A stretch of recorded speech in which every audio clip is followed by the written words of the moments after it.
Hey, everybody, and welcome back to the Fix My Fees podcast, where merchant processing is so boring. I bring on other entrepreneurs with much more interesting businesses to sit back and have a chat with and learn something new. So I'm your host, Tavious Washington, and today we have Dave Gieselman, right? Because it's like Gieselman. Gieselman. See, Gieselman. I'm so good. I remember you telling me it's like Dieselman. So All good.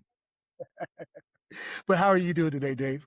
I am magical. How are you? I'm doing good. I'm looking forward to talking with you because there's certain things that I just started learning. It's almost like perfect timing with what you do, because when I saw what it was that you were doing and that you had spent 15 years, like really in the understanding and in the business of physiology and, sociology and healing and breath work and how you're upgrading your life. And I'm starting to find out little things that, about myself when it comes to breathing that I think we'll dive into in the future. But how did you even come into this world? Can you tell us a little bit more of how you go from a chef to this world when I first see what you were doing? Like, how does that happen? How did you become a chef? And then how did that transition into this?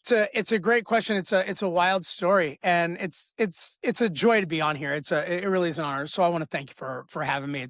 It's great to be able to talk to you. So I started cooking professionally very, very young. I always knew what I wanted to do. I fell in love with professional kitchens very young. I learned as an adult that I have ADHD, and my first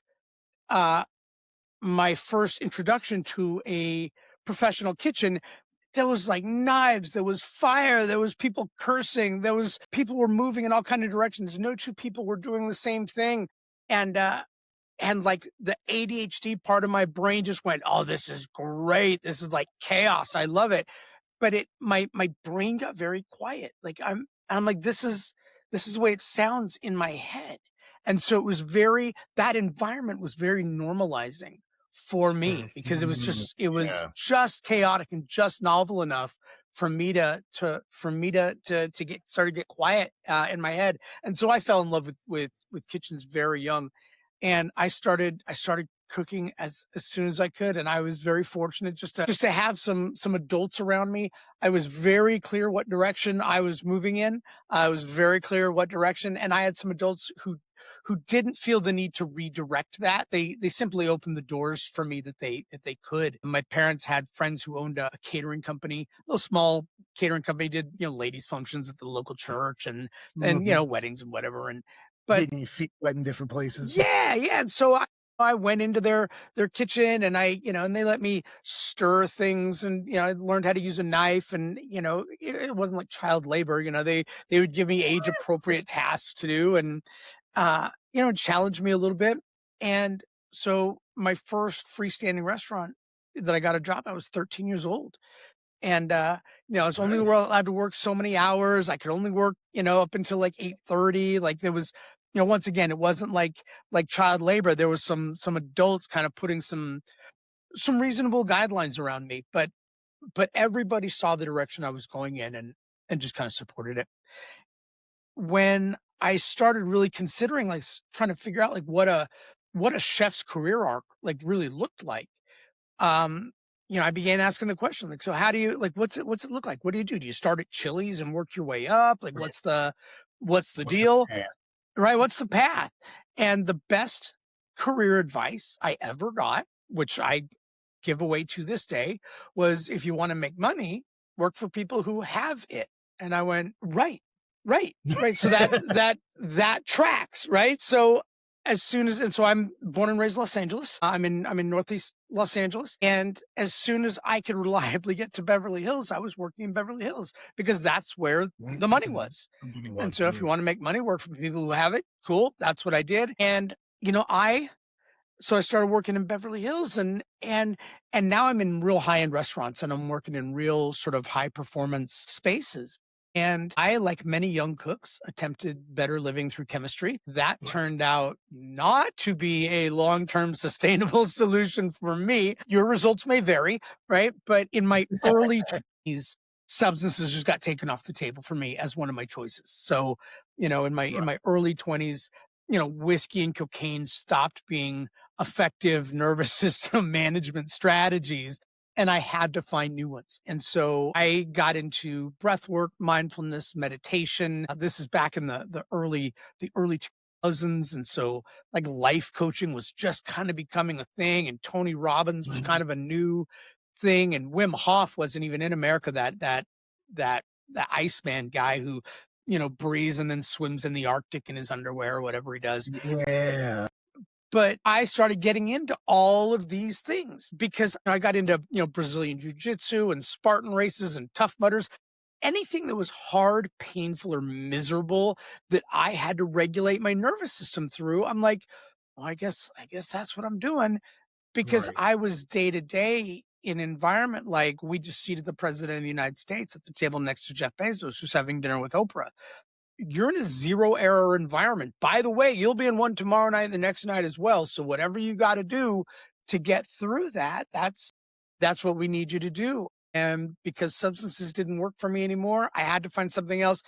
Breath work, mindfulness, meditation really worked out for me. And so everything that I teach today, I sort of developed and discovered out of desperation and not virtue.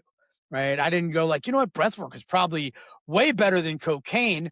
No, cocaine was done with me, and I had to find something that would work in the longer term. Wow. I love that. And, that a testament to like, the just fucking breathe in your corner, kind of starting to understand your personality, man. Sure. Real forward, real, raw, but I love it. And so, kind of like to put the piece of like breath work into play when we're talking, like I'm just now figuring out how important it is, but I don't know how important it is. And so, Mm.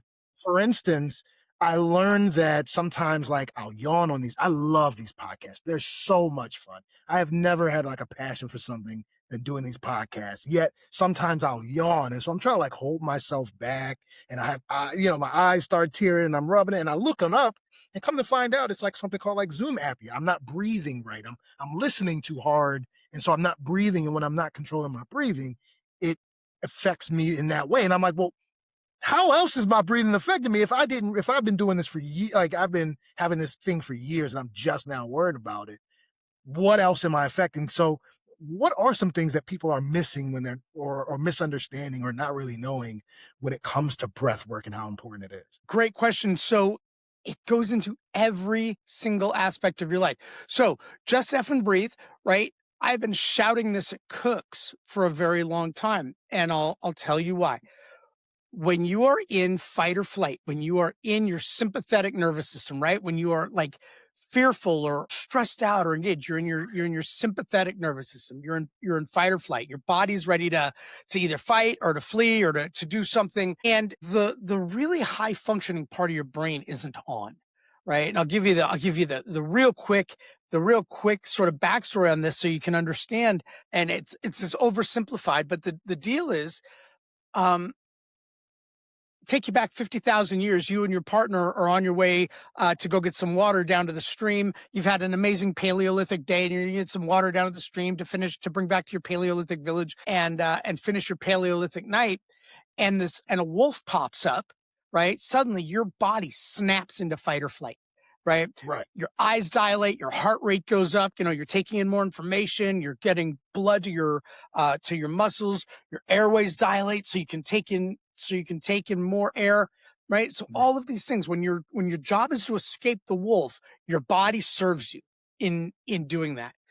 There's some other things that it does, like your bladder relaxes, your digestion slows, your elimination slows, your libido slows.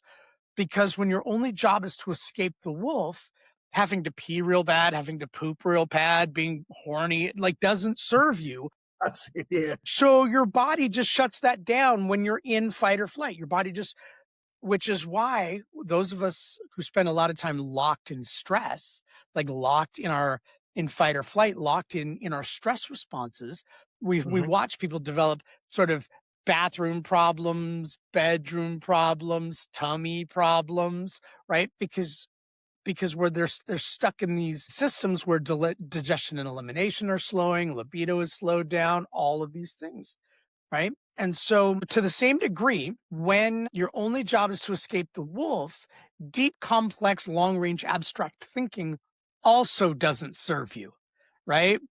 Right. So your brain shuts down your neocortex and your frontal lobe, like all of the highest Yeah. functioning parts of your brain offline, right? Your job is to run or to fight, and there that is it. Like that, the little amygdala, your little lizard brain is running the show, right?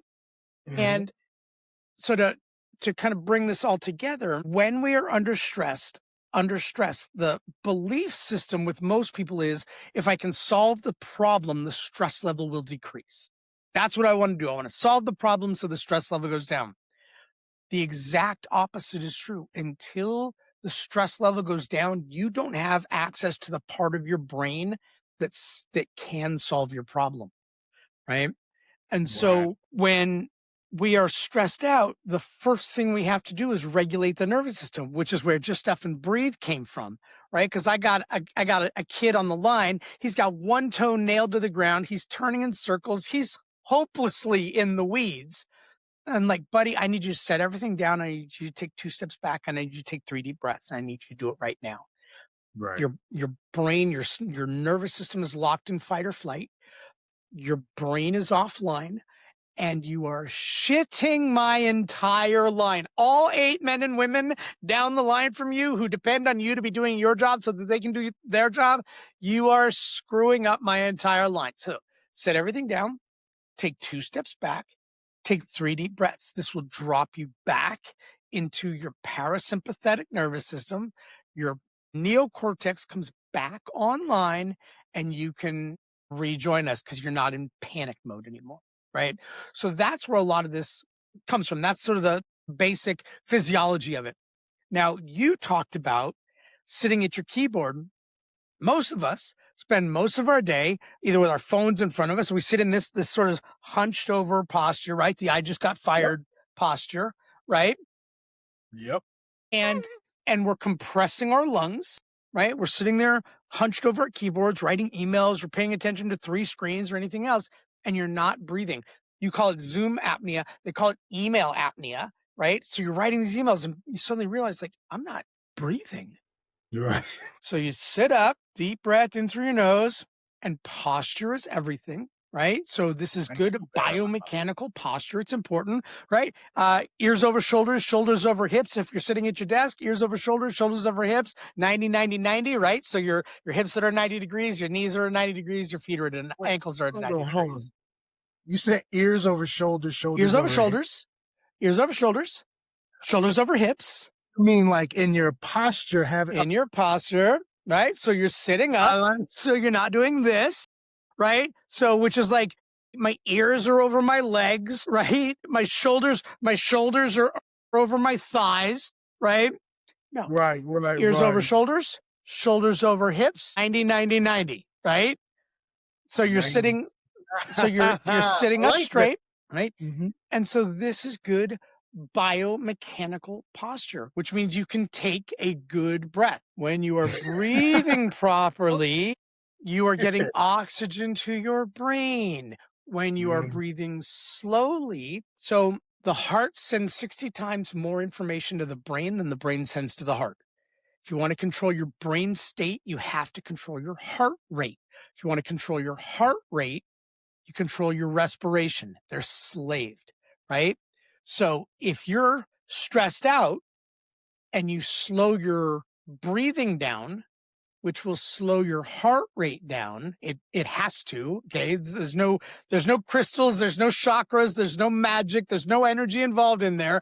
They're Right. slaved, right? They are attached to the same gear, right? So if you Mhm. slow your breath down, your heart rate must slow down.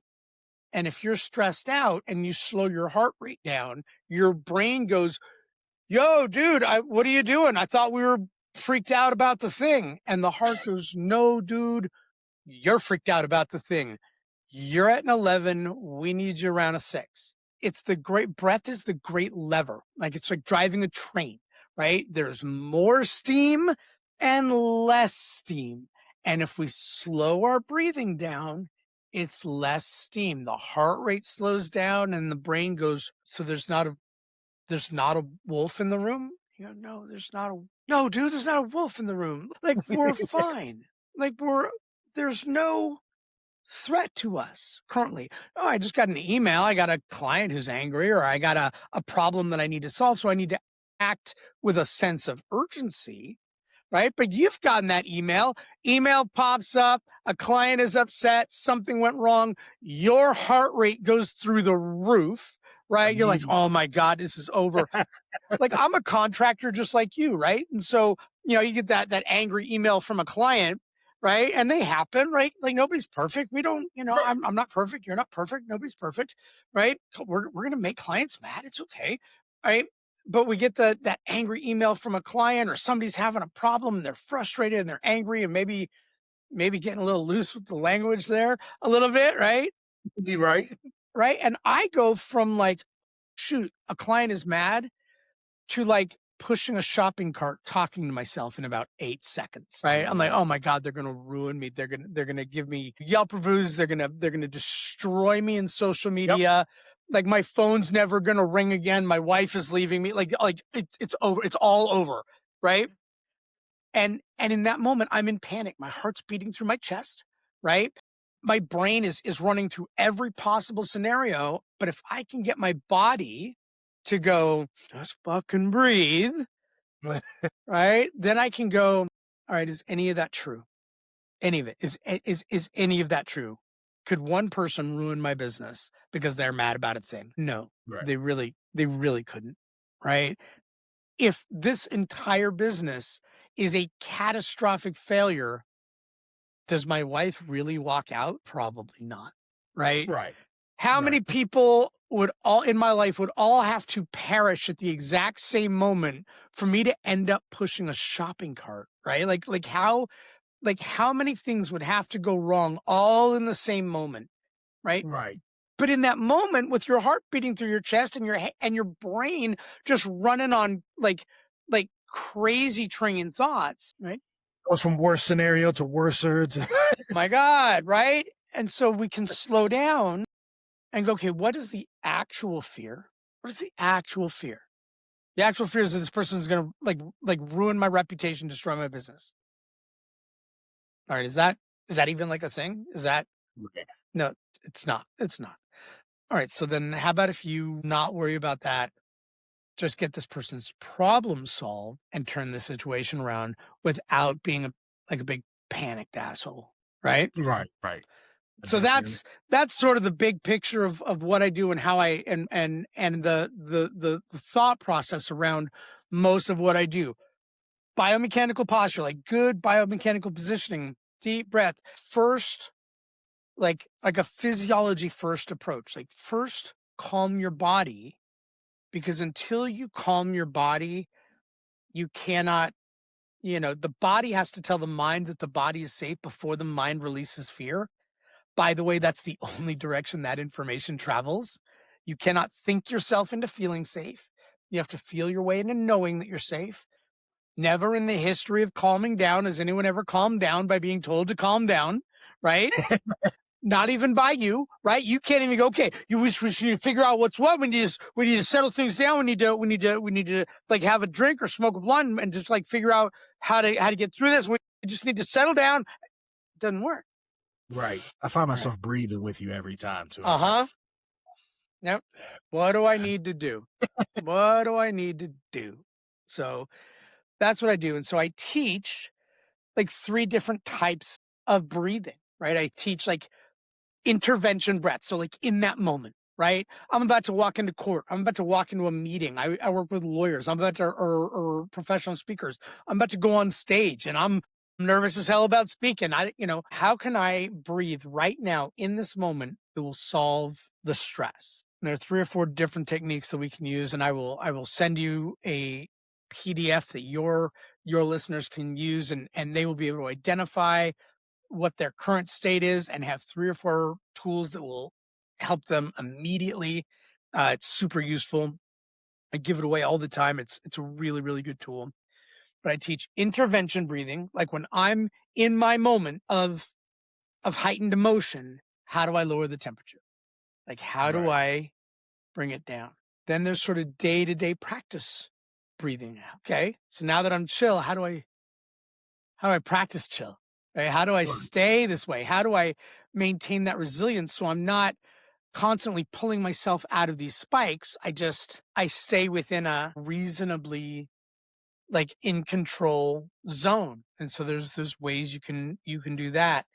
And then I teach deep, long form, like flow state breath work where you lay down, you breathe your ass off for like 50 minutes, you get high as Mm. hell, you have a big experience, and it's literally sort of the same mechanisms, neurological mechanisms as like ketamine therapy, right? It's really just kind of the same thing. Instead of using ketamine, you're just using the breath to put you in the same place. Hmm. So that's interesting because you had mentioned earlier that you have ADHD, you had ADHD, and that helped you. And I've seen how entrepreneurs, CEOs, right, myself included, I have ADHD, and it does feel like that next level of greatness is the difference between if I was super focused and still working around my ADHD, which I feel like I'm doing now, right? I've gotten to the point where it's like I feel like I'm working around it and not Mm, with it. And so you've seen people use psilocybins with mushrooms. You've seen people who use tinctures with cannabis. And I'm always for like, find your way as you need to, as long as it's not harmful. So how sure. does that work with breath work? How does breath work in a way that can still deliver the results of someone with ADHD? And like, man, I want to get to work, but there's always something. Like the brain is always firing, but I can never just get the thing going. You know what I mean?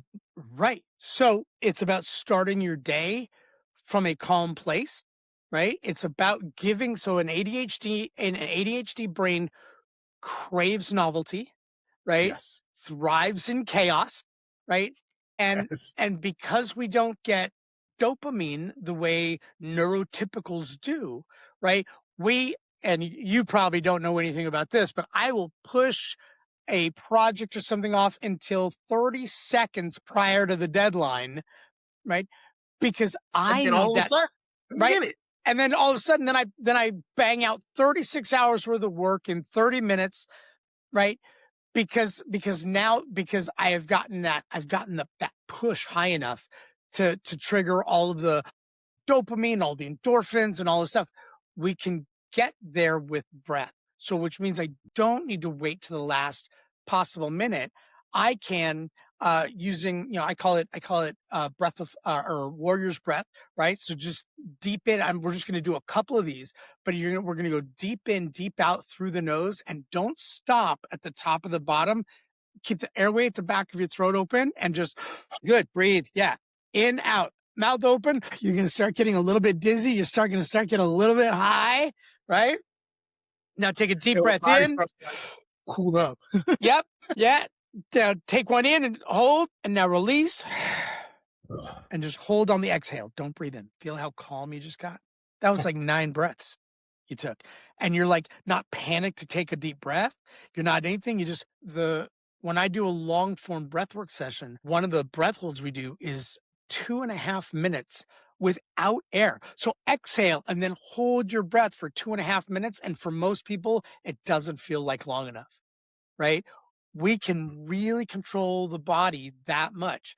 And when we get there, your brain starts kicking off a cocktail of neurochemicals that are addictive, that it kicks off dopamine, endorphins, serotonin, oxytocin, anandamide, which is basically a biological carbon copy of what you get when you smoke THC, right? So when you take THC and either edible or smoke it or however you get it. And by the way, just because I'm sober doesn't mean I think everybody should be. The scientific community, the work that's being done on psychedelic medicine right now is unreal. It is unreal. 5 years from now, ketamine will be called a miracle drug when it comes to suicide, right? About Mhm. eliminating suicidal ideation. Ibogaine uh, with um, with opiate dependencies, some of the PTSD properties with ketamine, with psilocybin, MDMA, being Yeah. able to treat like severe. We have all these soldiers coming back with severe PTSD, children who Right. survived childhood trauma and sexual trauma, and they are finding that a lot of these psychedelic treatments are really, really useful, really valuable, and really safe. Mhm. And so we can reach sort of the same places create the same neurochemical responses in our brain using the breath that these are just chemical inductions into. So I can get you so our bodies produce DMT and endogenous DMT, like the most powerful hallucinogen we know. You produce it in your Mhm. retinas, you produce it in your lungs, a few other places. And through the breath work, we can get our bodies to produce DMT and literally generate like a homegrown, fully no bullshit psychedelic experience using just the breath. And there's a lot of ways to do it, but you can do it. But that's what I mean. Like, it's one of those things, and that is why I wanted to like have you on. It's because it's it is one of those things that affects our everyday life. We all do it. It's always there, but we don't think about it until it hampers us, right?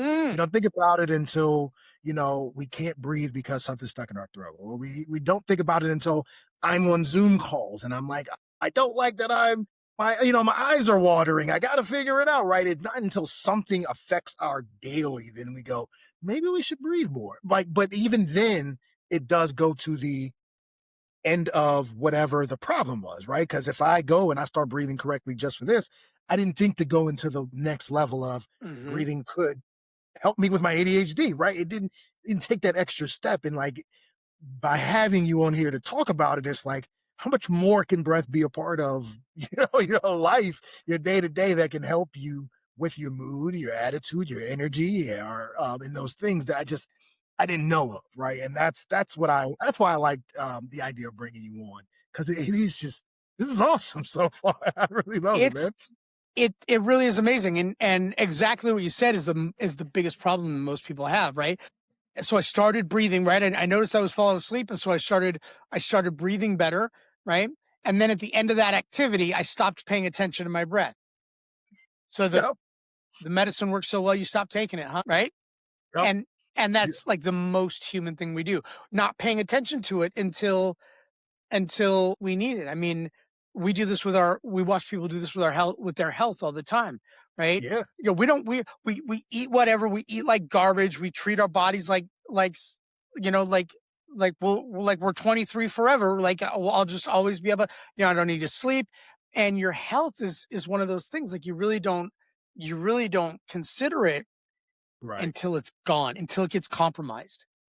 And then it's the only thing you care about, and all of your money goes toward it, and all of your everything goes toward it, all of your attention goes toward it, right? Your health is a thing that you do not think about until the second it gets compromised, and then it becomes the most important thing in the world. yeah, Or we can begin thinking about it now, and just like, yeah, I go to the gym. I work out because I want to take care of my body. I pay attention to the way that I breathe. Look, you can go a few weeks without food, a few days without water, only a few minutes without the breath. When we connect with the breath deeply and intentionally, we fuel all parts of our brains, our bodies, our blood, our immune system. Breathing through the nose only, focusing on breathing through the nose only, actually improves your immune system. okay. So we need to do People, more mouth mouth. breathers tend to get sick more often than nose breathers. Right, right. It's so interesting. It's the reason why I'm laughing is like literally mid podcast, while you were talking, and I regulated my breathing. I just realized when every time breathe, my restless leg syndrome goes away. You can sometimes see like my top moving because my legs are always just like this when I'm listening because it's just a tick. But then every time it's like it just goes. And it's wild. It's like Hmm. happening real time. I didn't. It's just I could go on though, but it's just wild, like real time while we're breathing. I notice something like my legs are just like chill now, and it's something that I'm always there, right? In our relationship, they knocking the legs on the chair, knocking the legs on the bed, is what it is. But Right. just breathing, and all of a sudden, my legs stop. Just breathing. That's Imagine that. there's so much learning. I was gonna say, what's like the one piece of advice you would give to people if they can get started, but I feel like that's gonna be just fucking breathe, right?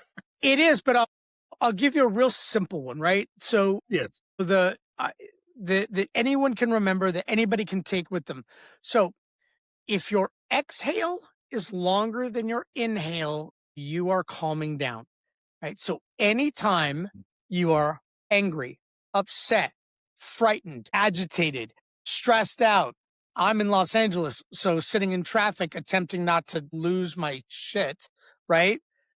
Yep. So if your exhale is longer than your inhale, so inhale and then a long, slow exhale. Doesn't matter how much longer. Ideal, it's like 1.5 times. So I teach what I call the clarity breath is inhale for 4, hold for 4, exhale for 6, hold for 2, repeat. So inhale, 2, 3, 4, hold, 2, 3, 4, exhale, 2, 3, 4, 5, 6, hold, 2. Inhale, 2, 3, 4, hold, 2, 3, 4, exhale, 2, 3, 4, 5, 6, hold, 2. You do this 3 rounds and you calm, right? Mhm. The other one that I teach all the time, and this is easily my favorite breath to teach people. It's called the Physiological Sigh. If you listen to Andrew Huberman's podcast or any of these others, he teaches it all the time. And so it's a deep, full inhale. So you're going to fill your lungs, and then at the top, we're going to take a couple extra sips, and we're going to really top off the lungs. You're going to hyperinflate the lungs, hyperinflate the alveoli, the little air sacs inside the lungs are responsible for gas exchange. I'll show you what this looks like, and then we'll do it together, right? So it's a Okay. great big deep full breath in, then you top it off, a couple extra sips, hyperinflate the lungs, hold, and then a long slow exhale. Okay, so we're gonna do this together, and we're gonna do 2 of them. Okay, All right. so what I want you to do, and if you're listening, I want you to do this with us. And here's what I want you to do: take a second and think about the way you feel. Give yourself a score, 1 to 10. I'm agitated, I'm irritated, I'm calm, I'm chill. Like a 1 is like I could fall asleep any moment. 10 is like, I'm ready to go do something crazy, right? Like so take a second, like figure out where you are, give yourself a score, and we're gonna do 2 of these in a row. Okay. So great big deep breath in. Fill the belly, feel the rib cage, fill the chest. Take a couple extra sips, hyperinflate the lungs, relax shoulders, swallow saliva, hold, long, slow release. All the air out of your lungs, all the way out, kind of lean forward, crush all that old air out of your lungs. And take another deep breath in, all the way in, fill it up, top it off. Relax shoulders, swallow saliva, hold, and a long, slow exhale.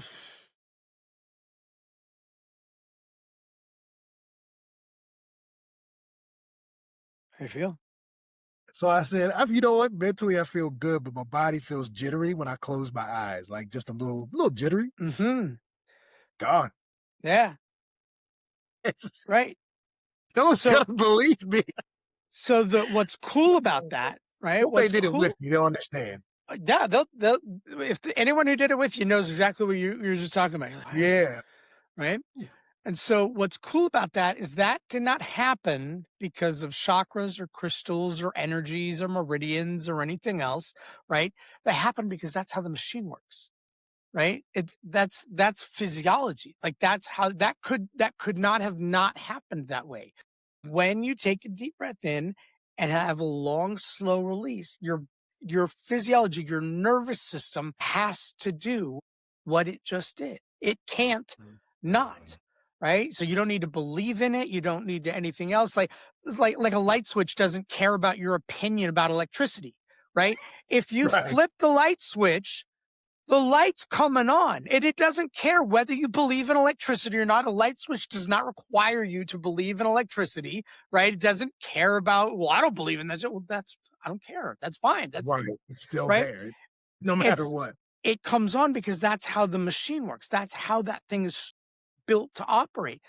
Your body is very much the same way, right? And when you understand how to operate the machine at a really high level, right? You take any 16-year-old kid, you throw him behind the wheel of a Ferrari, right? That 16-year-old kid will wrap that Ferrari around a telephone pole in like under 10 minutes, right? Take the Right. same kid, take him out on a track, teach him how to operate a high-powered, overpowered super intelligent piece of machinery. And that kid's as good on the roads, the track, mountain roads, Yep. as good as anybody else, right? Right. When we learn how to operate overpowered, super complex machines that we are driving around in every single day and learn how to operate them really well, what we do is get to operate them at a really high level, which means anything you do, you get to do better than most other people because you are doing it from the cockpit of a Ferrari, not from, a busted up Volkswagen, which is what most people are driving around in, because Right. you now know how to operate a really high powered machine. Man, this has been awesome. This is, I don't know how to explain it, but I am like, now it's like the brain, the other part of the ADHD brain is now ready to go off. Like, I got to learn. I want to understand. I want to do, got to execute. You know what I mean? Oh, Because for what else sure. do I know? Now Welcome that to your part is, new rabbit hole. I'm sorry.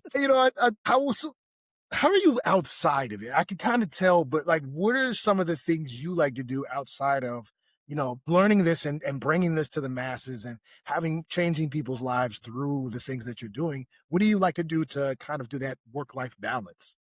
Oh my goodness. So my wife and I both work from home. I have a 90-pound pit bull, and I do Brazilian jiu-jitsu. I love Spartan races and tough motors. I Mm. love anything that's really hard. I go to the gym. I'm really careful about how much time I spend. I didn't leave professional kitchens to open my own business to have the same crazy hours. So I take the last week of every month off. I contend you Mm. should too, right? Like, I worked in professional kitchens for 30 years, right? I didn't start my own business to work 90 hours a week. No, I'm not doing that, right? I work as much as I work, and we work from home. We go on lots of vacations. We spend a lot of time traveling. I love the street food scene here in Los Angeles, but we travel around the world. Next week we'll be in Mexico City, and all we're doing is street food. All we're doing, like street level.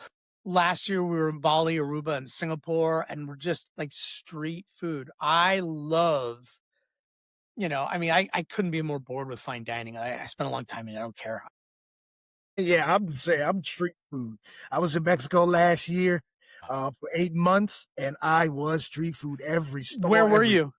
everything. I was in Merida, Yucatan. Oh my God, the most beautiful ever.